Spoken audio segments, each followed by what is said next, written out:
بسم اللہ الرحمن الرحیم۔ تفسیر عثمانی، سورہ نساء، پارٹ نمبر 1۔ سورہ نساء مدنیہ، آیاتها 176، رکوعاتها 24۔ مدینہ میں نازل ہوئی اور اس میں 176 آیتیں اور 24 رکوع ہیں۔ بسم اللہ الرحمن الرحیم، شروع اللہ کے نام سے جو بے حد مہربان نہایت رحم والا ہے۔ یا ایھا الناس، اے لوگو، اتقوا ربکم الذی، ڈرتے رہو اپنے رب سے، خلقکم، جس نے پیدا کیا تم کو، من نفس واحدہ، ایک جان سے، وخلق منہا زوجہا، اور اسی سے پیدا کیا اس کا جوڑا، وبث منہما رجالا کثیرا ونساء، اور پھیلایا ان دونوں سے بہت مرد اور عورتیں۔ نمبر 2، واتقوا اللہ الذی تساءلون بہ والارحام، اور ڈرتے رہو اس سے جس کے واسطے سے سوال کرتے ہو آپس میں، اور خبردار قرابت والوں سے۔ نمبر 3، ان اللہ کان علیکم رقیبا، بے شک اللہ تم پر نگہبان ہے۔ نمبر 4، وآتوا الیتامی اموالہم، اور دے ڈالو یتیموں کو ان کا مال، ولا تتبدلوا الخبیث بالطیب، اور بدل نہ لو برے مال کو اچھے مال سے، ولا تاکلوا اموالہم، اور نہ کھاؤ ان کے مال، الی اموالکم، اپنے مالوں کے ساتھ۔ نمبر 1، مسلمانوں کو ایک جامع نصیحت۔ خاتمہ پر مسلمانوں کو ایک نہایت جامع و مانع نصیحت فرما دی، جو گویا ساری صورت کا ماحصل ہے، یعنی اگر کامیاب ہونا اور دنیا و آخرت میں مراد کو پہنچنا یہ غلط ہو گیا، پہلا بتا رہا ہوں۔ دوسری پہلی تفسیر جو تھی وہ پچھلی صورت کے ساتھ تھی، وہ پہلے بتا دی گئی، اس لیے اب دوسری تفسیر بتائی جا رہی ہے۔ اے انسانوں، تم ایک جان سے پیدا کیے گئے ہو، یعنی حضرت آدم علیہ السلام سے اول تو حضرت حوا کو ان کی بائیں پسلی سے نکالا، پھر ان دونوں سے تمام مرد اور عورتوں کو پیدا کیا اور دنیا میں پھیلایا۔ تو حقیقت میں تمام آدمی ایک جان اور ایک شخص سے اللہ تعالیٰ نے پیدا کیے۔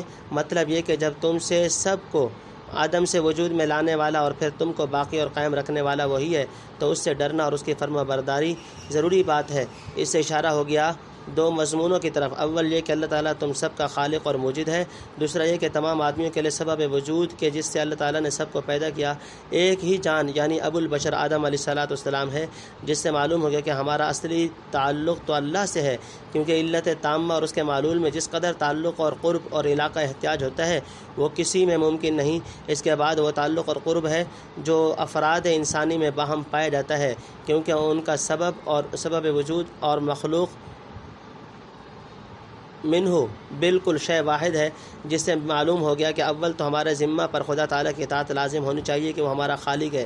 اس کے بعد تمام مخلوقات میں خاص اپنے بنوئے نوع کی رعایت اور ان کے ساتھ حسن سلوک کرنا ہم پر ضروری ہونا چاہیے، کیونکہ اللہ تعالیٰ نے ہم سب کے لیے مخلوق منہ اور سبب وجود ایک چیز کو قرار فرمایا، تو جو قرب اور جو اتحاد افراد انسانی میں باہم موجود ہے وہ کسی دوسری چیز کے ساتھ حاصل نہیں۔ اسی وجہ سے شرعاً اور عقلاً آدمیوں میں باہم حسن سلوک ایسا ضروری اور بدسلوکی اس قدر مذموم ہے جو اوروں کے ساتھ نہیں، جس کی تفصیل نصوص اور احکام شریعہ میں برابر موجود ہے۔ شیخ علیہ الرحمہ نے اسی مضمون کو بیان کیا، خطاب بنی آدم اعضائے یک دیگران کہ در آفرینش ز یک جوہرن، چو عضو بدر داو روزگار دیگر عضو ہارے نمانند قرار۔ تو اس موقع پہ حق تعالیٰ نے اپنے خالقیہ ظاہر فرما کر اپنے اطاعت کا حکم دیا اور بنی آدم کے اتحاد اصلی کو جتلا کر اس طرف اشارہ فرمایا کہ باہم ایک ہو کر رہو، چنانچہ آیت کے آئندہ حصے میں اسی اشارہ کو ظاہر کر دیا۔ نمبر 3، رشتہ داروں کے حقوق۔ خالق اور رب یعنی موجد اور مبتی ہونے کے علاوہ اللہ سے ڈرنے اور اس کی اطاعت کے وجوب کی ایک یہ بھی وجہ ہے کہ تم اس کا واسطہ دے کر آپس میں ایک دوسرے سے اپنے حقوق اور فوائد طلب کرتے ہو اور آپس میں اس قسم کی قسمیں دیتے ہو اور ان پر اطمینان حاصل کرتے کراتے ہو، یعنی اپنے باہمی معاملات اور حاجات عارضہ میں بھی اسی کا ذریعہ پکڑتے ہو۔ مطلب یہ ہوا کہ وجود اور بقا ہی میں احتیاج منحصر نہیں، بلکہ تمام حاجتوں اور کاموں میں بھی اس کے محتاج ہو، اس لیے اس کے اطاعت کا ضروری ہونا اور بھی محقق ہو گیا۔ اس کے بعد تم کو یہ حکم ہے کہ قرابت سے بھی ڈرو، یعنی اہل قرابت کے حقوق ادا کرتے رہو اور قطع رحم اور بدسلوکی سے بچو۔ بنی نوع یعنی تمام افراد انسانی کے ساتھ علی العموم سلوک کرنا تو آیت کا پہلے حصے میں آ چکا تھا۔ اہل قرابت کے ساتھ چونکہ قرب و اتحاد مخصوص اور بڑھا ہوا ہے، اس لیے ان کی بدسلوکی سے اب خاص طور پر ڈرایا گیا کہ ان کے حقوق اور دیگر افراد انسانی سے بڑے ہوئے ہیں۔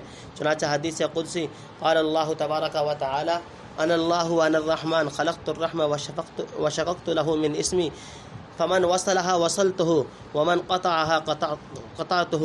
اور حدیث خلق اللہ الخلق فلما فرغ منه قامت الرحمة فأخذت بحقوى الرحمن فقالت مه قالت هذا مقام العائد منك من القطيعة.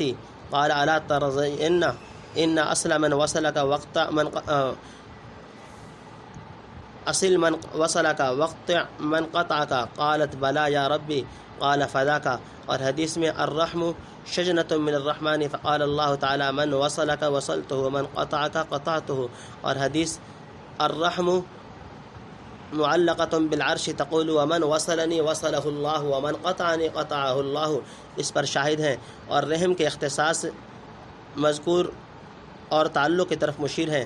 تو اب نتیجہ یہ نکلا کہ معدن وجود اور منشاء وجود کے اتحاد کے باعث تو تمام بنی آدم میں رعایت حقوق اور حسن سلوک ضروری ہے.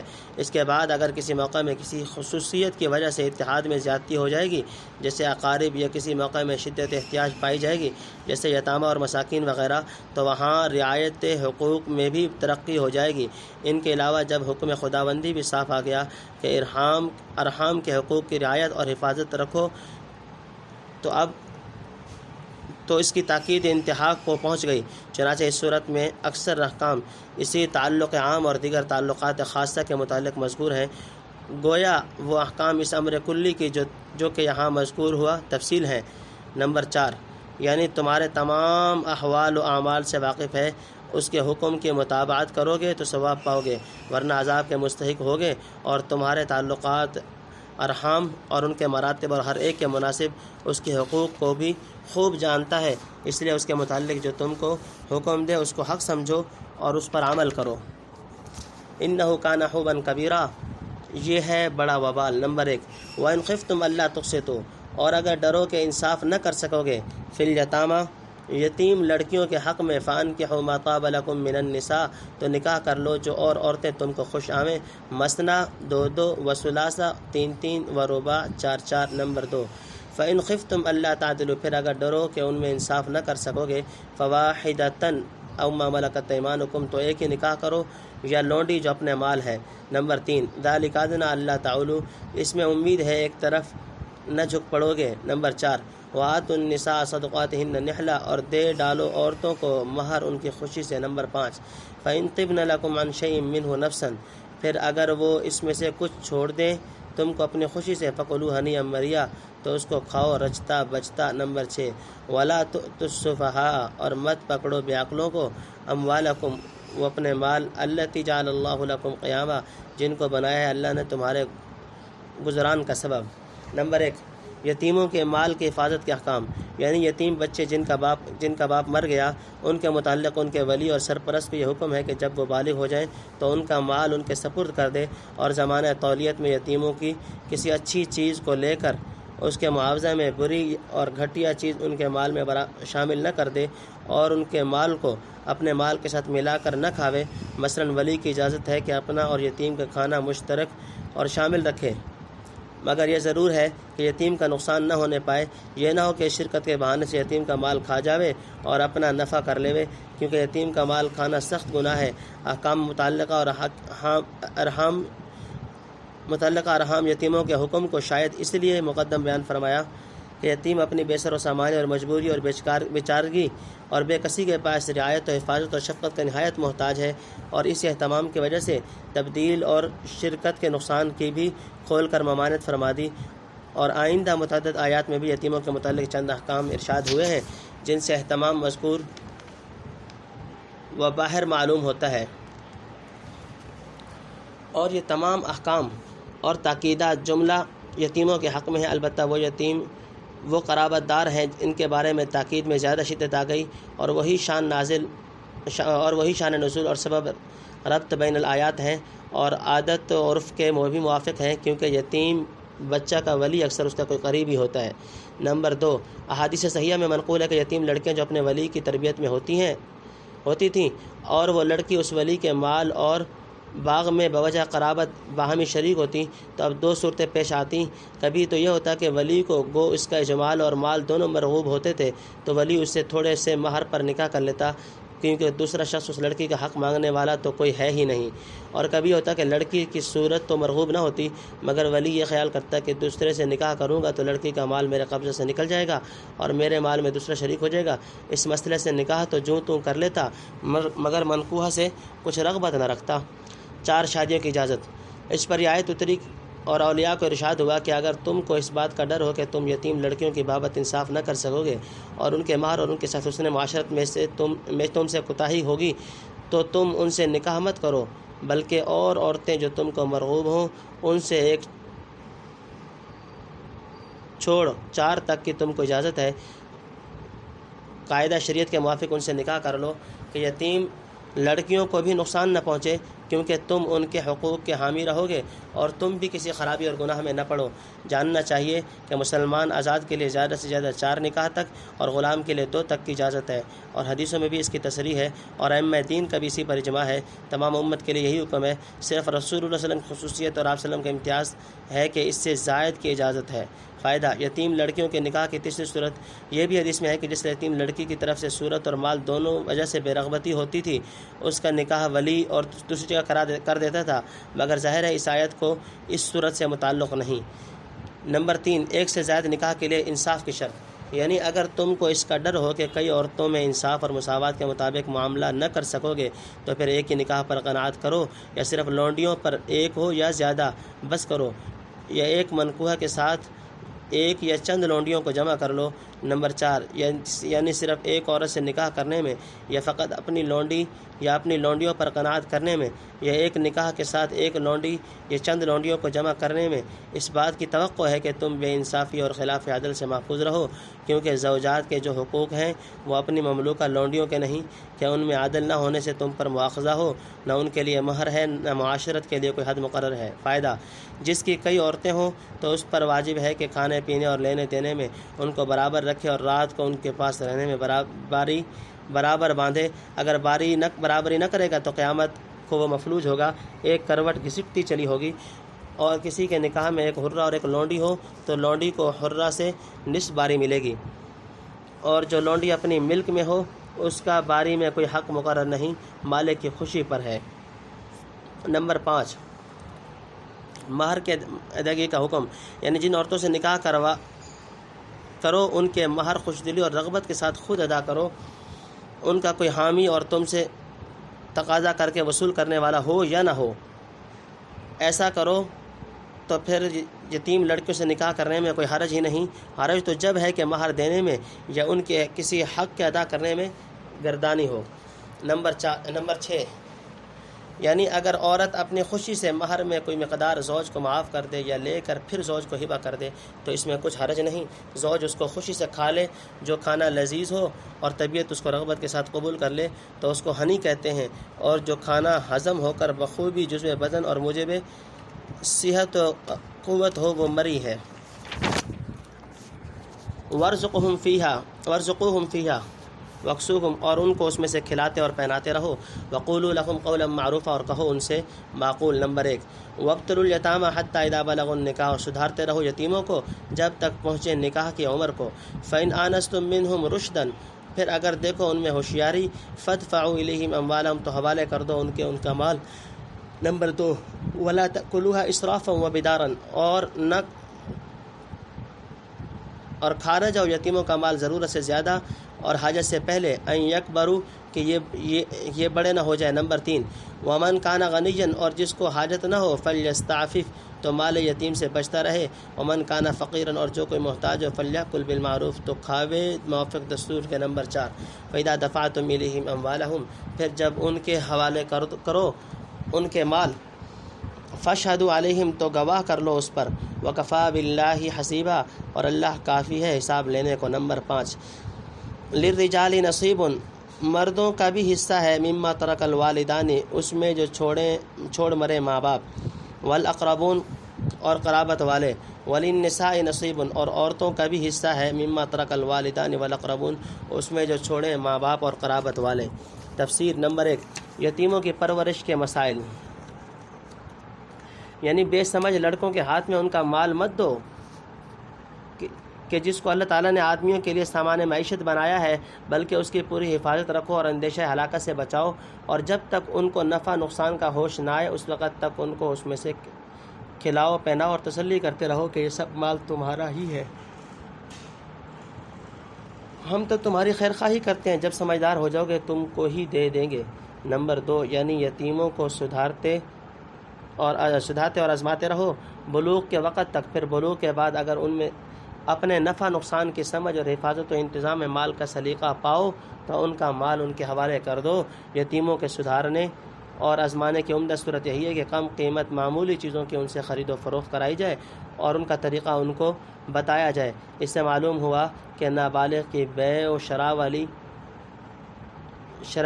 ولی کی اجازت سے جو ہوگی وہ درست ہوگی۔ امام ابو حنیفہ کا یہی مذہب ہے، اور اگر بالغ ہو کر بھی اس میں ہوشیاری نہ آئے تو امام ابو حنیفہ کا یہ مذہب ہے کہ 25 برس تک کی عمر تک انتظار کرو، اس درمیان میں جب اس کو سمجھ میں آ جائے تو مال اس کے حوالے کر دو، ورنہ 25 سال پر ہر حال میں اس کا مال اس کو دے دو، پوری سمجھ آئے یا نہ آئے۔ نمبر 3، یعنی یتیم کے مال کو ضرورت سے زیادہ صرف کرنا منع ہے، مثلا 1 پیسہ کی جگہ 2 پیسے صرف کر دو۔ یہ بھی منع ہے کہ اس بات سے گھبرا کر یتیم بڑے ہو کر اپنے مال ہم سے لے لیں گے، خرچ کرنے میں جلدی کرنے لگو۔ خلاصہ یہ ہوا کہ یتیم کے مال کو بقدر ضرورت اور بروقت ضرورت سے صرف کرنا چاہیے۔ نمبر 4، یعنی یتیم کا مال ولی اپنے خرچ میں نہ لائے، اور اگر یتیم کی پرورش کرنے والا محتاج ہو تو البتہ اپنی خدمت کرنے کے موافق یتیم کے مال میں تحقیق سے لے لے، مگر غنی کو کچھ لینا ہرگز جائز نہیں۔ نمبر 5، یتیموں کا مال گواہوں کی موجودگی میں ادا کرو۔ جب کسی بچہ کا باپ مر جائے تو چاہیے کہ چند مسلمانوں کے روبرو یتیم کا مال لکھ کر امانت دار کو سونپ دیں۔ جب یتیم بالغ ہوشیار ہو جائے تو اس تحریر کے موافق اس کا مال اس کے حوالے کر دیں، اور جو کچھ خرچ ہوا ہو اس کو سمجھا دیں، اور جو کچھ یتیم کے حوالے کیا جائے شاہدوں کو دکھلا کر حوالہ کریں، شاید کسی وقت اختلاف ہو تو بسہولت طے ہو سکے، اور اللہ تعالیٰ ہر چیز کی حفاظت کرنے والا اور حساب سمجھنے والا کافی ہے، اس کو کسی حساب یا شہادت کی حاجت نہیں۔ یہ سب باتیں تمہاری سہولت اور صفائی کی وجہ سے مقرر فرمائیں۔ جاننا چاہیے کہ یتیم کا مال لینے اور دینے کے وقت گواہ کرنا اور اس کو لکھ لینا مستحب ہے۔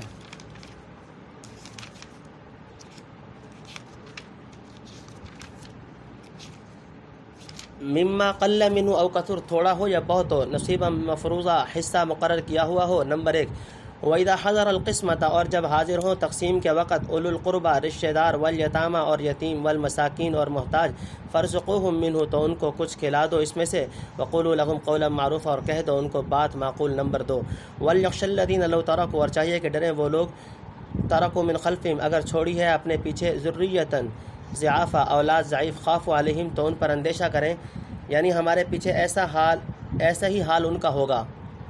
فَلْيَتَّقُوا اللَّهَ وَلْيَقُولُوا قَوْلًا سَدِيدًا، تو چاہیے کہ ڈریں اللہ سے اور کہیں سیدھی بات۔ نمبر 3، إِنَّ الَّذِينَ يَأْكُلُونَ، جو لوگ کہ کھاتے ہیں اموال الیتامى، مال یتیموں کا، ظلما ناحق، انما یأکلون فی بطونہم نارا، وہ لوگ اپنے پیٹوں میں آگ ہی بھر رہے ہیں، وسیصلون سعیرا، اور قریب داخل ہوں گے آگ میں۔ نمبر 4، یوصیکم اللہ فی اولادکم، حکم کرتا ہے تم کو اللہ تمہاری اولاد کے حق میں، للذکر مثل حظ الانثیین، ایک مرد کا حصہ ہے برابر 2 عورتوں کے۔ نمبر 5، فإن کن نساء فوق اثنتین، پھر اگر صرف عورتیں ہی ہوں تو 2 سے زیادہ، فلہن، تو ان کے لیے ہے۔ تفسیر۔ نمبر 1، ترکے اور میراث کے احکام۔ حضرت پیغمبر صلی اللہ علیہ وسلم کے زمانے سے پہلے یہ رسم تھی کہ بیٹیوں کو چھوٹی ہوں یا بڑی میراث نہیں دیتے تھے، اور بیٹے جو نابالغ ہوتے تھے ان کو بھی میراث نہیں ملتی تھی، صرف مردوں کو جو بڑے اور دشمنوں سے مقاتلہ کے کام ہوتے تھے وہ وارث سمجھے جاتے تھے، جن کی وجہ سے یتیم بچوں کو میراث میں سے کچھ بھی نہ ملتا تھا۔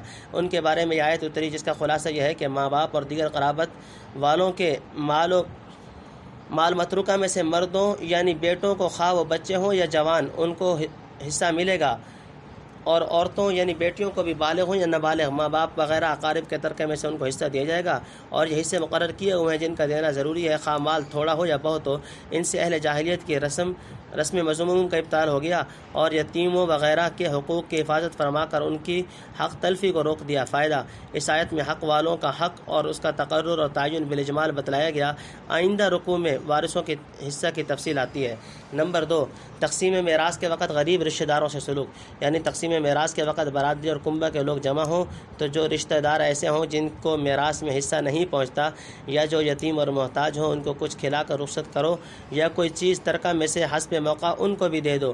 یہ سلوک کرنا مستحب ہے اگر مال میراث میں سے کھلانے یا کچھ دینے کا موقع نہ ہو، مثلاً وہ یتیموں کا مال ہے اور میت نے وصیت بھی نہیں کی تو ان لوگوں سے معقول بات کہہ کر رخصت کر دو، یعنی نرمی سے عذر کر دو کہ یہ مال یتیموں کا ہے اور میت نے وصیت بھی نہیں کی، اس لیے ہم مجبور ہیں۔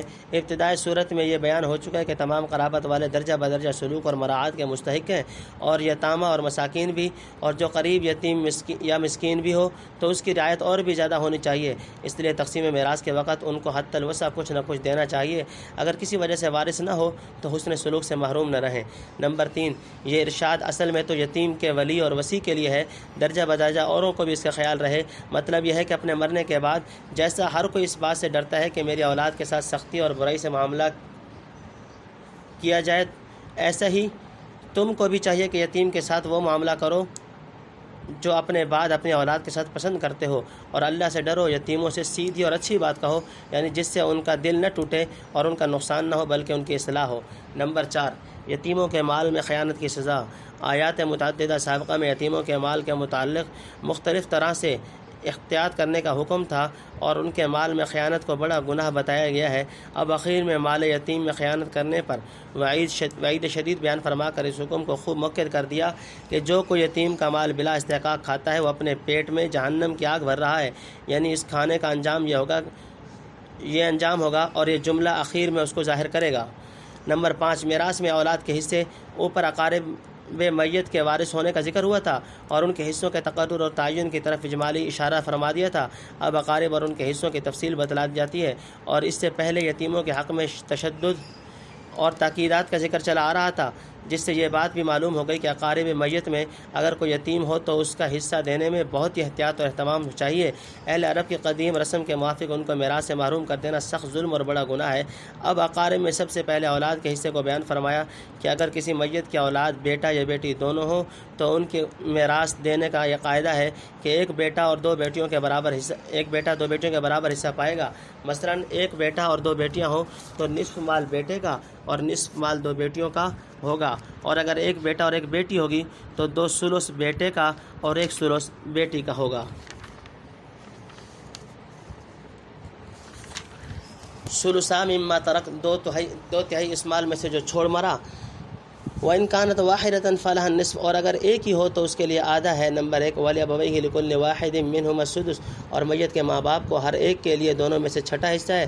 مما ترک إِنْ كَانَ لَهُ وَلَدٌ، اس مال میں سے جو کہ چھوڑ مرا اگر اس میت کی اولاد ہے۔ نمبر 2، فَإِن لَّمْ يَكُن لَّهُ وَلَدٌ، اگر اس کی اولاد نہیں، وَوَرِثَهُ أَبَوَاهُ، اور وارث ہے اس کے ماں باپ، فَلِأُمِّهِ الثُّلُثُ، تو اس کی ماں کا ہے تہائی۔ نمبر 3، فَإِن كَانَ لَهُ إِخْوَةٌ، تو پھر اگر میت کے کئی بھائی ہیں، فَلِأُمِّهِ السُّدُسُ، تو اس کی ماں کا ہے چھٹا حصہ۔ نمبر 4، من بعد وصیۃ یوصی بها او دین، بعد وصیت کے جو کر مرا یا بعد ادائے قرض کے۔ نمبر 5، آباؤکم وابناؤکم، تمہارے باپ اور بیٹے، لا تدرون ایہم اقرب لکم نفعا، تم کو معلوم نہیں کہ کون نفع پہنچائے تم کو زیادہ، فریضۃ من اللہ، حصہ مقرر کیا ہوا ہو اللہ کا ہے۔ ان اللہ کان علیما حکیما، بے شک اللہ تعالیٰ خبردار ہے، حکمت والا ہے۔ نمبر 6، وَلَكُمْ نِصْفُ مَا تَرَكَ أَزْوَاجُكُمْ، اور تمہارا مال ہے آدھا مال جو کہ چھوڑ مرے تمہاری عورتیں، إِن لَّمْ يَكُن لَّهُنَّ وَلَدٌ، اگر نہ ہو ان کے اولاد، فَإِن كَانَ لَهُنَّ وَلَدٌ، اگر ان کے اولاد ہو، فَلَكُمْ، تو تمہارے واسطے۔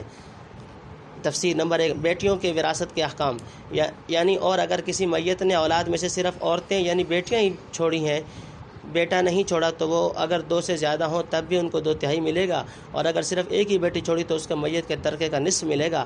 جاننا چاہیے کہ للذکر مثل حظ الانثیین کے دائر میں معلوم ہو چکا ہے کہ ایک بیٹی کو ایک بیٹے کے ساتھ 1 ثلث ملے گا، تو اس سے معلوم ہو گیا کہ ایک بیٹی کو دوسری بیٹی کے ساتھ بطریق اولا 1 ثلث ملے گا، کیونکہ بیٹے کا حصہ بیٹی سے زائد ہے تو جب بیٹے کی وجہ سے اس کے حصہ ایک ثلث سے کم نہیں ہوا تو دوسری بیٹی کی وجہ سے کیسے گھٹ سکتا ہے؟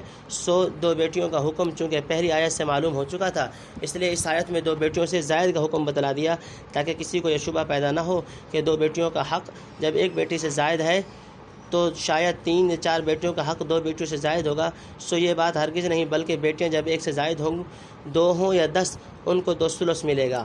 فائدہ: اولاد کے وارث ہونے کی 2 صورتیں آیت میں مذکور ہوئیں۔ اول یہ کہ لڑکا اور لڑکی دونوں طرح کی اولاد ہو، دوسری صرف یہ کہ دختری اولاد ہو۔ اس کی 2 صورتیں ہیں، ایک لڑکی ہو یا ایک سے زائد۔ اب صرف ایک صورت باقی رہ گئی، وہ کہ صرف پستری اولاد ہو، تو اس کا حکم یہ ہے کہ تمام میراث اس کو مل جائے گی، خواہ ایک بیٹا ہو یا زائد۔ نمبر 2، ماں باپ کی میراث۔ اب ماں باپ کی میراث کی 3 صورتیں بیان فرماتے ہیں۔ صورت اول کا خلاصہ یہ ہے کہ اگر میت کی اولاد ہو بیٹا یا بیٹی تو میت کے ماں باپ کو ترکہ میت میں سے ہر ایک کو چھٹا حصہ ملے گا۔ نمبر 3، دوسری صورت یہ ہے کہ اگر میت کی اولاد کچھ نہ ہو اور صرف ماں باپ ہی وارث ہوں تو اس کی ماں کو 1 ثلث ملے گا، یعنی باقی 2 ثلث اس کے باپ کو ملیں گے۔ نمبر 4، تیسری صورت یہ ہے کہ اگر میت کے ایک سے زیادہ بھائی بہن ہوں، خواہ حقیقی ہوں یا صرف باپ یا صرف ماں میں شریک ہوں، اور اولاد کچھ بھی نہیں تو اب اس کی ماں کو چھٹا حصہ ملے گا، یعنی باقی سب اس کے باپ کو ملے گا، بھائی بہن کو کچھ نہ ملے گا۔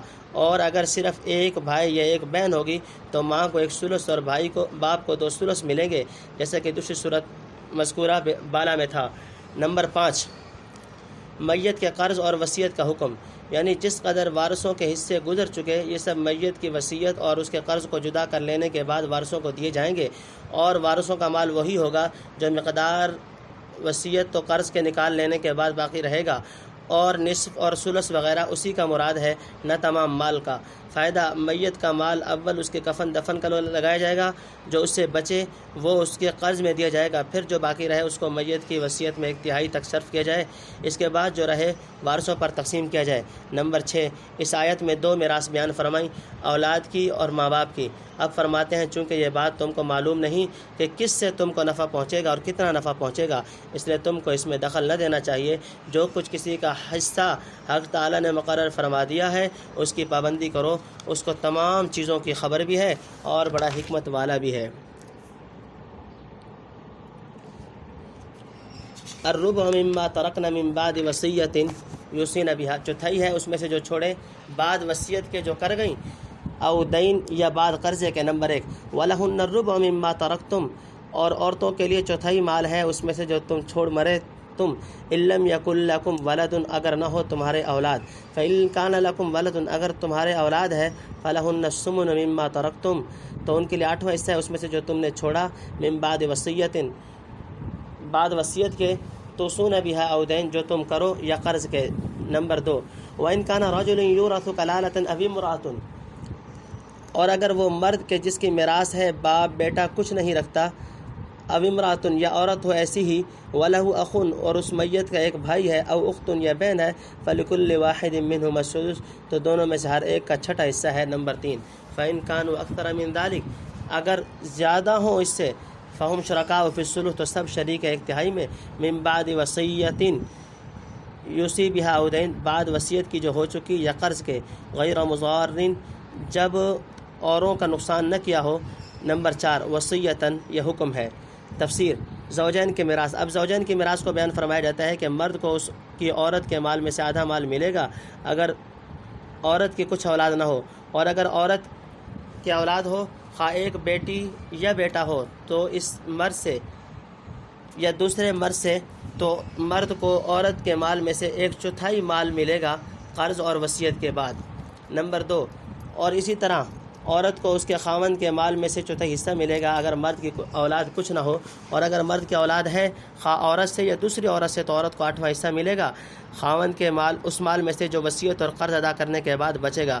مال کا ہر قسم میں سے نقد ہو یا جنس، صلاح ہو یا زیور، حویلی ہو یا باغ، باقی رہا عورت کا مہر، وہ میراث سے جدا ہے، وہ قرض میں داخل ہے۔ یہ کل 2 صورتیں ہوئی ہیں، جیسا کہ مرد کے میراث میں یہی 2 صورتیں تھیں۔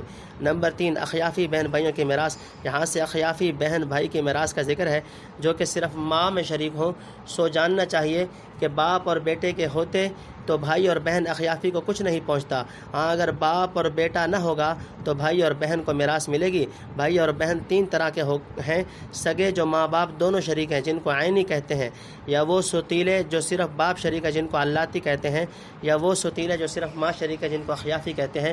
اس آیت میں قسم اخیر کا ذکر ہے، چنانچہ متعدد صحابہ کرام کی قرات میں وَلَهُ أَخٌ أَوْ أُخْتٌ کے بعد من الام کا کلمہ صریح موجود ہے۔ اس پر سب کا اجماع ہے۔ آیت کا مطلب یہ ہے کہ جس میت کے خواہ وہ مرد ہو یا عورت، ماں باپ، بیٹا بیٹی کچھ نہ ہو اور اس کا ایک بھائی یا ایک بہن اخیافی ہو تو ان دونوں میں سے ہر ایک کو چھٹا حصہ ملے گا، اور مرد اور عورت یعنی اخیافی بھائی اور بہن کا برابر حصہ ہے، کمی زیادتی نہیں۔ باقی رہے دو قسم کے بھائی یعنی عینی اور علاتی، سو ان دونوں قسموں کا حکم مثل اولاد کے ہے، بشرطے کہ میت کے بیٹا کچھ نہ ہو، مقدم عینی ہے، وہ نہ ہو تو پھر علاتی ہے۔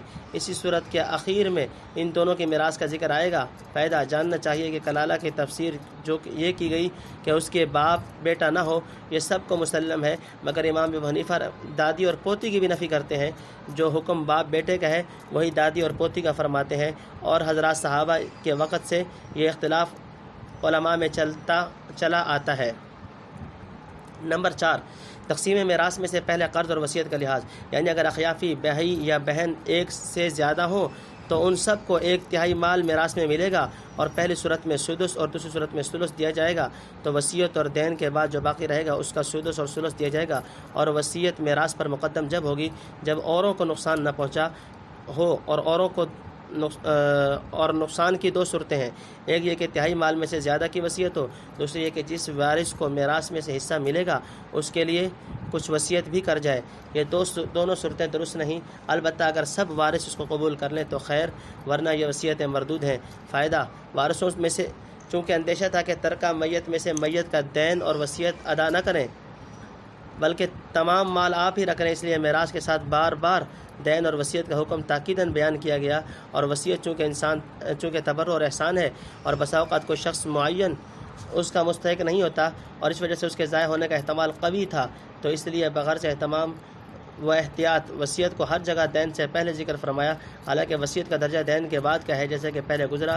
نیز وصیت حق مورث ہے، جیسے تجہیز و تکفین، بخلاف وراثت اور دین کے کہ وہ دوسروں کے حق ہے، تو اس حیثیت سے وصیت دین سے مقدم ہوگی۔ گو دوسری وجہ سے دین وصیت پر مقدم ہے، اور یہاں جو غیر مضار کی قید لگائی، یہی قید مقامات سابقہ میں بھی معتبر ہوگی۔ من اللہ، اللہ کا، واللہ علیم حلیم، اور اللہ ہے سب کچھ جاننے والا، تحمل کرنے والا۔ نمبر 1، تلک حدود اللہ، یہ حدیں باندھی ہوئی اللہ کی، ومن یطع اللہ، اور جو کوئی حکم پر چلے اللہ کے، ورسولہ، اور رسول کے، یدخلہ جنات تجری من تحت الانہار، تو اس کو داخل کرے گا جنتوں میں جن کے نیچے بہتی ہیں نہریں، خالدین فیہا، ہمیشہ رہیں گے ان میں، وذالک الفوز العظیم، اور یہی ہے بڑی مراد ملنی۔ ومن یعص اللہ ورسولہ، اور جو کوئی نافرمانی کرے اللہ کی اور اس کے رسول کی، ویتعد حدودہ، اور نکل جاوے اس کی حدوں سے،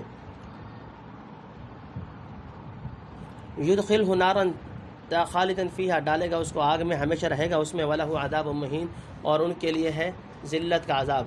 نمبر 2، واللاتی یأتین الفاحشۃ، اور جو کوئی بدکاری کرے، من نسائکم، تمہاری عورتوں میں سے، فاستشہدوا، تو گواہ لو، علیہن اربعۃ منکم، ان پر 4 مرد اپنوں میں سے، فإن شہدوا، پھر اگر وہ گواہی دیں، فامسکوہن فی البیوت، تو بند رکھو ان عورتوں کو گھروں میں، حتی یتوفاہن الموت، یہاں تک کہ اٹھا لے ان کو موت، او یجعل اللہ لہن سبیلا، یا مقرر کر دے اللہ ان کے لیے کوئی راہ۔ نمبر 3، واللذان یأتیانہا منکم فعذوہما، اور جو 2 مرد کریں تم میں سے وہی بدکاری تو ان کو ایذا دو۔ نمبر 4، تفسیر۔ نمبر 1، وارثوں کی 3 قسمیں، شروع رکوع سے یہاں تک جو میراثیں بیان فرمائی وہ 5 ہیں: بیٹا، بیٹی اور ماں باپ، اور زوج اور زوجہ، اور اخیافی بھائی بہن۔ ان 5 کو ذوی الفروض اور حصہ دار کہتے ہیں۔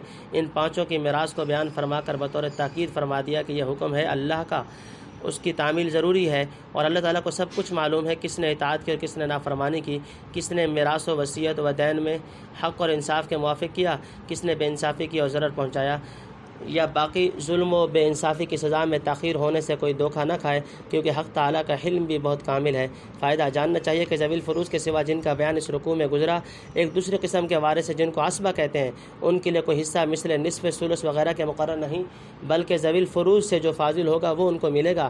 مثلا اگر کسی کے عصبہ ہو اور ذوی الفروض میں سے کوئی نہ ہو تو اس کا مال تمام عصبہ کو ملے گا، اور جو دونوں ہوں تو ذوی الفروض دے کر جو مال بچے گا وہ عصبہ کو دیا جائے گا، اور اگر کچھ نہ بچا تو عصبہ کو کچھ نہ ملے گا۔ اور عصبہ اصل میں تو وہ ہے جو مرد ہو عورت نہ ہو، اور اس میں اور میت میں عورت کا واسطہ بھی نہ ہو۔ اس کے 4 درجے ہیں۔ اول درجے میں بیٹا اور پوتا ہے، دوسرے درجے میں باپ اور دادا، تیسرے درجے میں بھائی اور بھتیجا، چوتھے درجے میں چچا اور چچا کا بیٹا یا اس کا پوتا ہے۔ اور اگر کئی شخص ہوں تو جو میت سے قریب ہے وہ مقدم ہوگا، جیسے پوتے سے بیٹا، بھتیجے سے بھائی مقدم ہے، پھر سوتیلے سے سگا مقدم ہے۔ ان چاروں کے سوا اولاد میں اور بھائیوں میں مرد کے ساتھ عورت بھی عصبہ ہوتی ہے، یعنی بیٹے کے ساتھ بیٹی اور بھائی کے ساتھ بہن بھی عصبہ ہوگی۔ یہ عصبہ اصلی نہیں بلکہ غیر اصلی ہیں، اور اولاد اور بھائیوں کے سوا عورت عصبہ نہ ہوگی۔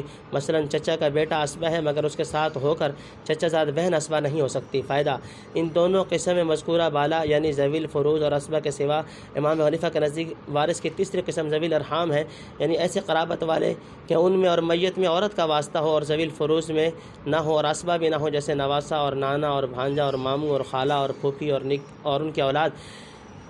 جب کسی میت کے ذوی الفروض اور عصبہ کوئی بھی نہ ہوگا تو اس کی میراث ذوی الارحام کو ملے گی۔ تفصیل کتب فرائض میں مذکور ہے۔ نمبر 2، ان احکام کی حکمت و اہمیت، یعنی تمام احکام مذکورہ سابقہ متعلقہ حقوق یتامہ اور وصیت اور میراث اللہ کے مقرر فرمودہ ضابطے اور قاعدے ہیں، اور جو کوئی اطاعت کرے گا احکام الہی کی جن میں حکم وصیت و میراث بھی داخل ہے، اس کے لیے ہمیشہ کو جنت ہے، اور جو کوئی نافرمانی کرے گا اور حدود خداوندی سے بالکل خارج ہو جائے گا وہ ہمیشہ کو ذلت کے ساتھ عذاب جہنم میں گرفتار رہے گا۔ نمبر 3، زنا و لواطت کے احکام، یتامہ اور موارث کا بیان فرما کر اب دیگر احکام و متعلقہ اقارب کو بتلایا جاتا ہے۔ پہلے عورتوں کے متعلق چند باتیں ارشاد ہوتی ہیں جن کا خلاصہ یہ ہے کہ عورتوں کی تادیب اور سیاست ضروری امر ہے، ان پر کسی قسم کی تعدی اور ظلم بھی نہ کیا جائے۔ اہل جاہلیت کے یہاں عورتوں کی بابت دونوں باتوں میں بہت بے احتجاجیاں ہوتی تھیں۔ اس آیت میں تادیب کے متعلق حکم ہے کہ اگر کسی کی زوجہ کا مرتکب زنا ہونا معلوم ہو تو اس کے لیے 4 گواہ مسلمانوں میں سے عاقل بالغ آزاد قائم ہونے چاہیے، اور اگر 4 آدمی گواہی دیں تو اس عورت کو گھر میں مقید رکھنا چاہیے، گھر سے باہر جانا اور کسی سے ملنا انتظاماً بالکل روک لیا جائے یہاں تک کہ وہ عورت مر جائے یا اللہ تعالیٰ کا کوئی حکم اور سزا مقرر فرمائے، یا اللہ تعالیٰ اس کے لیے کوئی حکم اور سزا مقرر فرمائے۔ اس وقت تک زانیہ کے لیے کوئی حد مقرر نہیں فرمائی بلکہ اس کا وعدہ کیا، چونکہ کچھ عرصہ بعد سورہ نور میں اس کی حد نازل فرمائی کہ باقرہ کے لیے 100 کوڑے اور سیبہ کے واسطے سنگسار کرنا ہے۔ نمبر 4، یعنی 2 شخص خواہ وہ ایک مرد اور ایک عورت ہو، خواہ دونوں مرد ہوں، اگر فعل بد کریں تو ان کی سزا مجملاً ایذا دینا ارشاد فرمایا، زبان سے ہاتھ سے بقدر مناسب ان کو تنبیہ و تادیب کرنے کا حکم ہے۔ اس سے معلوم ہوا کہ اس وقت زنا اور لواطت دونوں کا یہی حکم تھا، اور حاکم اور قاضی کے نزدیک زجر و عبرت کے لیے جتنی سزا اور شتم اور ضرب مناسب ہو اتنی سزا دی جائے۔ اس کے بعد حسب وعدہ حد زنا جب نازل ہوئی تو لواطت کی کوئی جدا حد بیان نہ فرمائی۔ اس میں علماء کا اختلاف رہا ہے کہ لواطت کی بھی وہی حد ہے جو زنا کے لیے بیان ہوئی، یا لواطت کی وہی سزا باقی رہی جو پہلے تھی، یا اس کی سزا تلوار سے قتل کرنا یا کسی طریقے سے مار ڈالنا ہے۔ فائدہ اس آیت کو بہت سے علماء نے زنا پر حمل کیا اور بعض نے لواطت پر اور بعض نے دونوں کو شامل رکھا ہے۔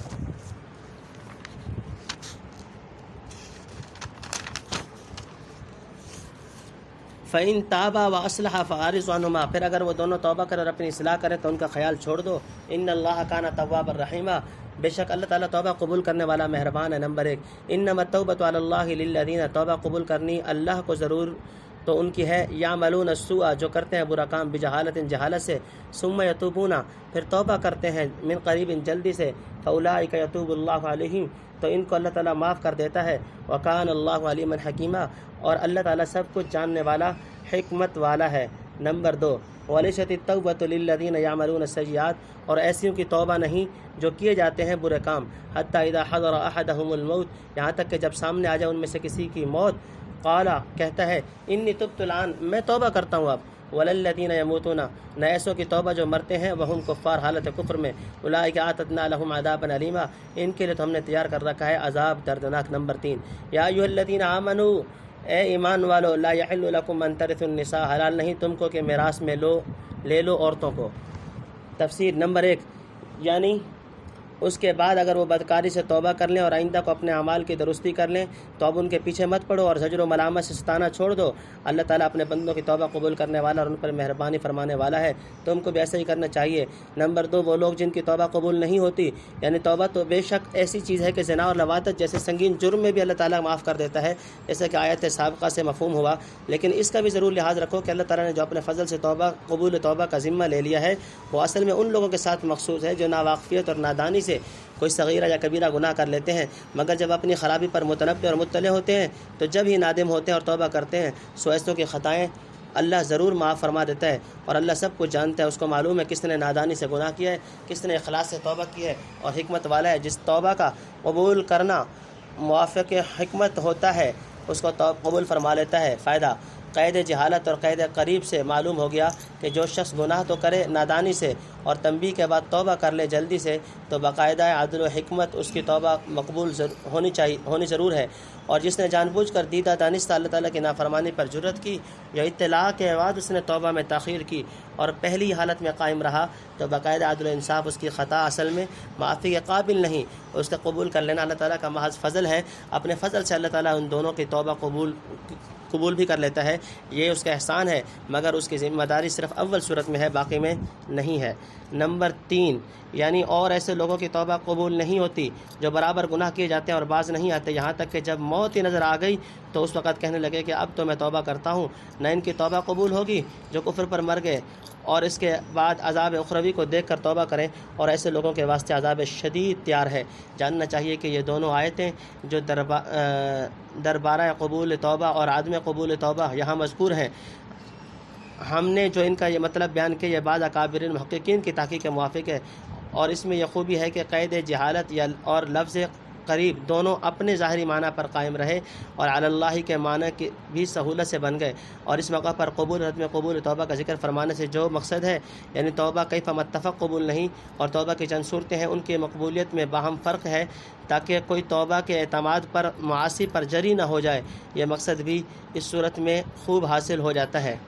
مگر مفسرین حضرات نے علی العموم جو ان آیتوں کا مطلب ارشاد فرمایا ہے تو قید جہالت کو احترازی اور شرطی نہیں لیتے بلکہ قید واقعی فرماتے ہیں اور کہتے ہیں کہ گناہ ہمیشہ جہل اور حماقت سے ہوتا ہے، اور قرب کے معنی یہ لیتے ہیں کہ حضور موت سے پہلے جس قدر وقت ہے وہ قریب ہے، کیونکہ دنیا کی زندگی قلیل ہے۔ اس صورت میں مطلب یہ ہوگا کہ اللہ کا توبہ قبول فرمانے کا وعدہ ان سے ہے کہ صفحات اور عدم انجام بینی سے گناہ کر لیتے ہیں اور پھر موت کے پہلے آنے سے پہلے تائب ہو جاتے ہیں، اور جو لوگ کہ موت کا مشاہدہ کر چکے اور نزع کی حالت کو پہنچ چکے یا جو لوگ کہ کفر پر مر چکے ان کی توبہ ہرگز قبول نہ ہوگی۔ اس تقریر کے موافق توبہ کرنے والوں کی وہ دو صورتیں ہیں